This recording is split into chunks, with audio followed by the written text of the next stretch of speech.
Welcome to all of you in my today's live session, in which again we will move toward the next topic under chapter 6, major landforms under SS.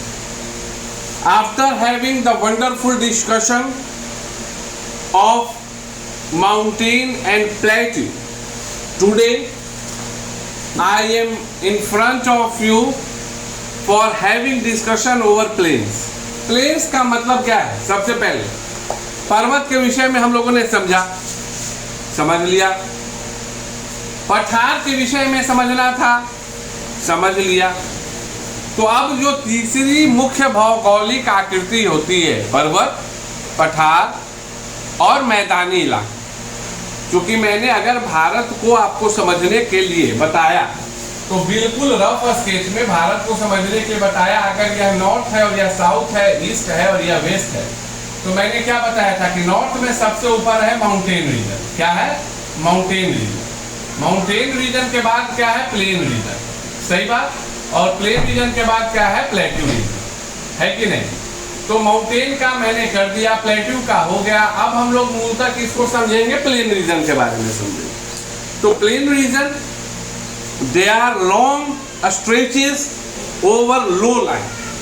सबसे पहले देखो magnitude का खेला होता है। सबसे पहले क्या होता है? मैग्नीट्यूड का खेला होता है। भौगोलिक ऊंचाई के आधार पे मैदानी इलाके जो होते हैं वो सी लेवल से कम ऊंचाई के होते हैं, इनकी ऊंचाई ज्यादा नहीं होती है। So according to height with respect to sea level, the presence of the land is basically in low lying area. You have to keep it in your mind that basically in low lying area. इससे ज्यादा ऊंचाई पर plateau होता है और plateau से ज्यादा ऊंचाई पर पर्वत होता है। पर्वत में भी हिमालय में देख लीजिएगा 3 प्रकार, हिमाद्री, हिमांचल और शिवांग। मतलब मूल खेल जो है वो ऊंचाई का है। ऊंचाई भी इस प्रकार की जो भौगोलिक आकृतियां हैं, चाहे वो प्लेन हो, माउंटेन हो, प्लेट्यू हो, इसके निर्धारण में काम करती है। So basically you have to keep it in your mind that plains are generally present in between sea level to 200। मतलब जो समुद्र तल का मतलब जानते हो? सबसे पहली बात तो तुमसे पूछेंगे, समुद्र का जो जल होता है ना, वो तो पूरे दुनिया में एक ही लेवल पे होगा, क्योंकि ज़्यादा कम तो हो नहीं सकता है। नहीं तो कहीं ज़्यादा हो जाएगा, कहीं कम हो जाएगा। तो वाटर का तो आपको आर्किमिडीज का फंडा पता होगा कि 2 बर्तन ले लो और दोनों को कनेक्ट कर दो तो वो दोनों एक लेवल पे रहे। बोलोगे हाँ सर, ये तो फिजिक्स में हम लोग तो साइंस में जानते हैं कि ये है। ये भी तय बात है कि वाटर अपना लेवलिंग करने का रास्ता खुद खोज लेता है अगर कनेक्टेड हो तो। सही बात। तो जो समुद्र का किनारा होता है ना, वो 0 सी लेवल होता है। मतलब वह माना जाता है कि वहीं से ये ऊंचाई और गहराई को हम लोग समझेंगे। अब मरियाना ट्रेंच है तो वो उसी लेवल के तुलना में 11,000 कुछ मीटर नीचे, 8,848 मीटर हिमालय ऊपर है, वो उसी की तुलना में। तो उसी के आधार पर बता रहे हैं कि मैदानी भाग की उपस्थिति सी लेवल से 200 मीटर के ही अंदर होती है। And most plains are formed by the action of wind, river and tributes and ice. सही बात है। दुनिया को समझेंगे टफ होगा, अपनी मिट्टी को समझ लेते हैं भाई। मैदानी इलाके कहाँ हैं? वो चाहे सिंधु नदी हो, गंगा नदी हो, ब्रह्मपुत्र नदी हो, उन्हीं के तो आसपास के इलाकों को मैदानी इलाकों में रखा गया है। तो पूर्णतः इस बात से हम लोग रजामंद। अब है कि सर जिस प्रकार से प्लेट्यू के बारे में आपने बताया, फिर आपने स्पष्ट किया, तो प्लेन्स के भी कुछ डिफरेंट टाइप्स वगैरह होते हैं क्या? तो हाँ, होते हैं। Tectonic plains and erosional plains, depositional plains. These are the 3 types of plains. Tectonic planes,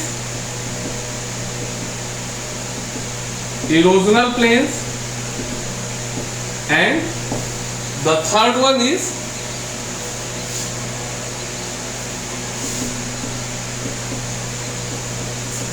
depositional. यह 3 प्रकार के प्लेन होते हैं। Tectonic plains, the area where the rock layers on the earth crust are aligned. Aligned मतलब arrange in a straight line. Aligned means arranged in a straight line, almost horizontally. Tectonic or structural planes are formed. Russian platform has been formed in this. याद रखना है कि जहां पत्थर की परतें, rock layers जो होते हैं, अलाइंड होते हैं, मतलब अरेंज्ड इन स्ट्रेट लाइंस होते हैं, वहां इस प्रकार की मैदानी इलाकों की रचना होती है, विकास होता है. Erosional plains, due to the action of agents of gradation, highlands gradually wear down resulting in the formation of erosional plains. The west Siberian plains are the best example for erosional plains. इस चीज को याद रखना है क्या कि due to action of agents of gradation, जो gradation के एजेंट्स होते हैं जो पहले बताया गया, highlands gradually wear down resulting in the formation of erosional plains. उदाहरण क्या है? West Siberian plain. तीसरा क्या है? Depositional plain. As a result of deposition of sand, silt and clay in low lying area by the agent of gradation. यही तो gradation का agent है, पहले बताया गया है. Depositional plains are form. अब northern plains of India, Mississippi Missouri plains, ये सब जो उदाहरण है वो आपका क्या है? डिपोजिशनल प्लेन्स का है. मतलब हवा, बालू वगैरह सब चीज का वहन करते करते जो लो लाइंग एरिया है वहां पे गिराते हुए चला गया. तो अभी स्वाभाविक है कि अब एक प्रकार की इस तरह की आकृति को उदाहरण से समझोगे ना, तो ये अब कुछ ऐसे है. अब यहाँ से हवा चल रहा है तो स्वाभाविक है वो क्या करेगा? इधर फेंकते जाएगा, इधर फेंकते जाएगा. मतलब ये क्या हो जाएगा? ये भी एक लेवल में हो जाएगा. ये क्या हो जाएगा? ये भी एक लेवल में हो जाएगा. तो जो इस तरह की संरचना का निर्माण होता है उसको डिपोजिशनल प्लेन्स कहते हैं, जिसका उदाहरण आपका भारत में northern plains of India. Now the most important thing, significance of plains. As well as we studied about the significance of plateau, significance of mountain, then definitely we have to study about the significance of plains. Plains are most useful landforms for humans. सही बात है sir. क्यों है? पूरा खेती तो यही होनी है, एग्रीकल्चरल वर्क तो यही होना है. Most plains are fertile. They provide ideal condition for agriculture. है ना लिखा हुआ? Plains are generally found near rivers. सही बात है, नदियों के किनारे ही तो होते हैं. Hence water is easily available. तो सही बात है, पानी की उपलब्धता के कारण वो काफी ज्यादा कोऑपरेटिव हो जाता है. Construction of building and industries on the plains is easy. सही बात है.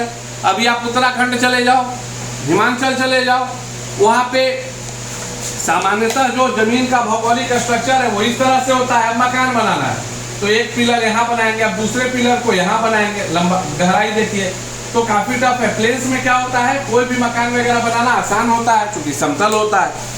So these are the facts what we have to study in the significance of plains. So as per the discussion of chapter 6 major landforms, now I am hardly saying that now we are we completed the chapter number 6. So again it's my request to you that make notes, write down all the important points available in the book, solve all the questions and answers in the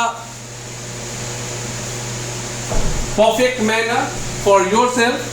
And now 2 or 3 things I just want to repeat it again for your brush up कि भैया 3 major landforms कौन कौन होता है? Mountain, plateau and plains. हम height wise बोले, सबसे ज्यादा माउंटेन, उससे कम ऊंचाई का प्लेट्यू, सबसे नीचे का plains. 4 type of mountains: fold, block, volcanic, residual. 3 types of plateaus: tectonic, residual and volcanic. Low-lying area, flat area, plain. Tectonic, erosional and depositional types of plain.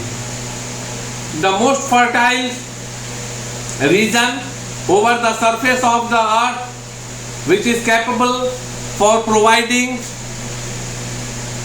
good support for agricultural work is plain area because they are very fertile area. So these are the important key line facts what you have to keep it in your mind whenever you are studying this chapter. I am very hopeful that you enjoyed my session. In my next session, we will move toward the 7th chapter, India Physical Division. Thank you. Have a great day.